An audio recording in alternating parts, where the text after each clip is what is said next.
అనకండి. అమ్మవారికి ఏది ఇష్టం లేదో తెలుసా అండి? లేదు అనే మాట ఆవిడకి ఇష్టమే లేదు. అసలు చెవులో పడనివ్వదు. అస్సలు అననే అనకూడదు. ఇంట్లో ఎప్పుడు ఎవరు కూడా లేదు లేమి పొడసూపకుండా ఉండేదే లక్ష్మీదేవి ఆ ఇంట్లో ఉంటుంది.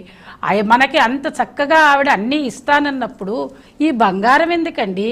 అసలు ఈ బంగారం మాట ఎవరు తీసుకొచ్చారో కానీ రూపు కొనుక్కోవాలి, ఆవిడకి నగలు వేయాలి, ఆ షాపుల చుట్టూ తిరగాలి, ఎవరు చెప్పారో ఇవన్నీ, ఏ వ్యాపారస్తులు చెప్పారో తెలియదు కానీ దాన్ని ప్రచారం మాత్రం విపరీతంగా చేస్తున్నారు. తెల్లారేపాటికి పూజలు మొదలు పెట్టండి. ఇందాక గురువుగారు చెప్తుంటే నాకు అదే అనిపించింది. 8వ గంట కల్లా మొదలెట్టాలట, అయిపోవడం కాదు. 8 కల్లా మొదలెట్టాలంటే ఆవిడ ఏమైపోవాలంటే ఆ స్త్రీమూర్తి. అసలు అట్లాంటివి ఏమీ లేదండి. హాయిగా చక్కగా మీరు అన్నీ సమకూర్చుకుని అలా చెప్తే ఏం చేస్తున్నారో తెలుసా గురువుగారు? ఏముండదు, స్నానం చేసేసి వచ్చి ఒక నైటీ